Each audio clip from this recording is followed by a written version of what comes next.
digunakan dalam berita radio yang berbeda dengan bahasa yang digunakan dalam media online atau Oh iya, oke. Tentunya sangat-sangat berbeda karena bahasa spoken dan written itu sangat beda. Spoken yang diucapkan ya, yang bahasa kita ucapkan di radio itu berbeda dengan bahkan di media cetak maupun kalau media cetak itu hampir sama dengan media konvensional kayak koran gitu ya. Jadi kalau bahasa tutur itu harus bahasa kalimat tidak langsung. Kalimat tidak langsung tahu ya. Kalau di koran itu kan ada apostrof, misalnya kepala dinas kesehatan mengatakan saya bla bla bla, kan mesti ada apostrof, itu berarti itu kutipan dari apa yang dia sampaikan, persis omongnya seperti itu. Tapi kalau di bahasa tutur nggak bisa seperti itu. Di bahasa radio ya, kalimatnya kalimat tidak langsung. Misalnya kepala dinas kesehatan mengatakan bahwa, jadi kita menerangkan dari apa yang inti yang dia sampaikan, bukan mengulang lagi apa yang dia omongin. Dan lebih apa ya, pendek kalimatnya, tidak kalimat istilahnya kalimat majemuk yang panjang gitu, tapi kalimat yang lebih simple. Karena kita kan pendengar itu mendengarkan, jadi per detik per second itu sangat-sangat apa ya, signifikan ini ya, sangat berarti gitu. Jadi makanya kita tuh, maaf dalam tanda kutip ya, kalau radio itu jualannya durasi, jualannya tuh durasi ya, dari 30 kalau iklan itu menurut penelitian katanya orang kalau mendengarkan lebih dari 60 detik itu informasi yang terus menerus itu akan mengalami pengurangan konsentrasi. Jadi makanya iklan itu cuma 60 detik paling panjang. Katanya ya penelitian pernah meneliti seperti itu. Jadi memang iklan tuh dia 60 detik. Kalau ada extend pasti cuma sekian detik gitu ya, 3, 4, 5 begitu sampai 10 detik. Vincent aja kalau misalkan melihat berita yang seperti itu, maksudnya kayak pengiklanan ya langsung skip aja gitu. Seperti itu. Terus jadi sekarang fenomena Gen Z itu lebih ke visual ya. ya.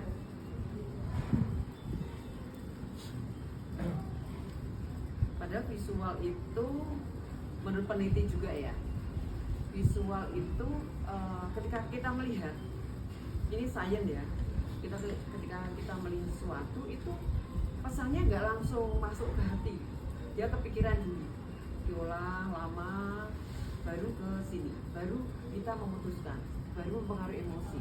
Tetapi kalau pesan lewat suara itu lebih cepat ke emosi, mau kita targetnya dia bahagia atau enggak, membuat audiens kita jadi senang apa enggak, audiens kita jadi aware atau enggak, itu suara itu cepat dari mendengar langsung ke sini.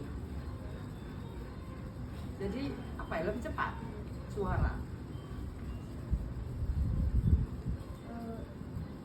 Jadi untuk apa ya, penggunaan struktur kalimat yang bagus gitu Bu, untuk menarik para pembaca pendengar gitu di radio itu seperti apa?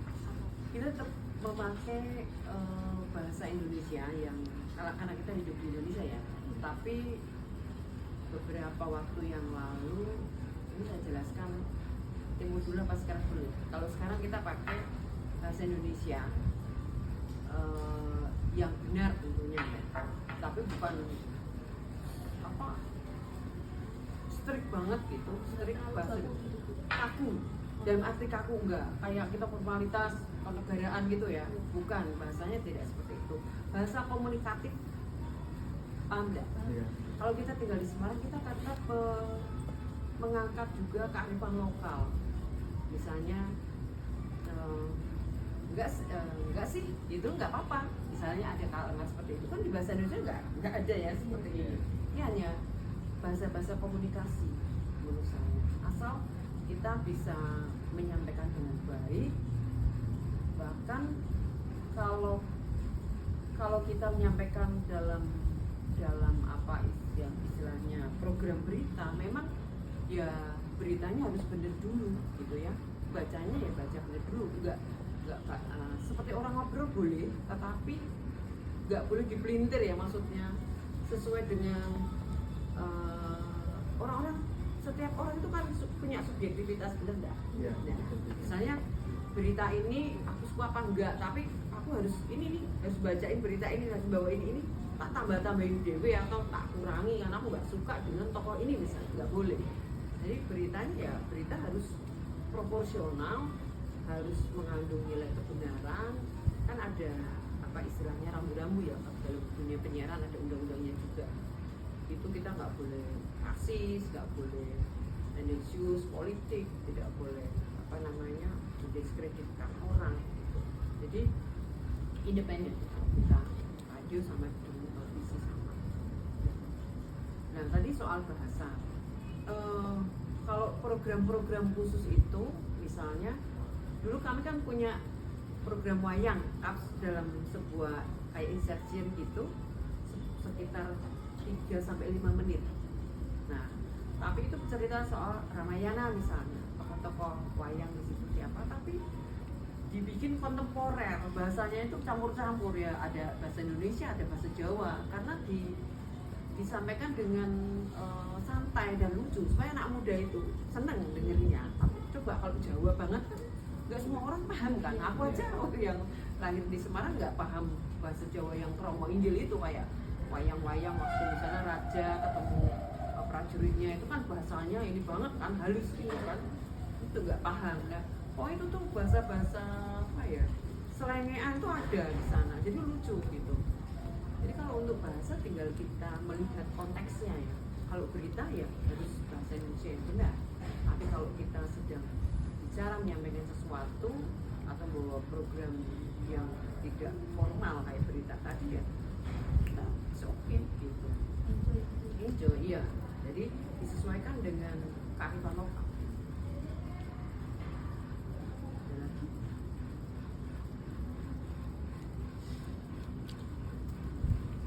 Ini olahraga juga meneliti kamu ya, bahasa ya, komunikasi. Iya. Karena sport jurnalis. Oh. Ada atau sport jurnalisme. Oh, sport jurnalisme. Oh iya. Iya. Jadi kalau jadi seorang jurnalis ya, itu ya harus independen. Bedanya Anda kan membawa baik membawa institusi maupun diri sendiri. Kan sekarang banyak media online kan, kalian bikin sendiri web terus kemudian tarik berita sendiri kan boleh gitu. Nah, satu hal yang harus dipegang itu independensi, supaya kalian punya apa istilahnya media yang kredibilitasnya itu bisa dipegang seperti itu, punya integritas yang baik, bukan hanya ini aku mau naikin ini tak bayar kamu 5 juta naikin beritaku gitu. Tapi selama beritanya itu baik, misalnya tentang kebaikan, tentang misalnya mengajak orang untuk memelihara lingkungan dengan baik, misalnya hutan, mau aja ya kan kayak gitu. Tapi kalau melintir-melintir sesuatu Skandal. Jangan ya, misalnya itu menjelekkan orang, mendiskreditkan orang lain itu ya sebaiknya jangan. Oke? Ya. Oh iya, saya Vero ya. Monika Raharjo. Terima kasih Ibu karena sudah menjadi narasumber kami. Dengan senang hati. Kami sangat Berterima kasih. Terima kasih Bu. Karena tadi sangat enjoy sekali ya Bu untuk menjawab pertanyaannya juga. Kita juga jadi nggak canggung gitu Bu. Mungkin ini ada sedikit oleh-oleh dari kami ya. Ini masih kalian urunan nih.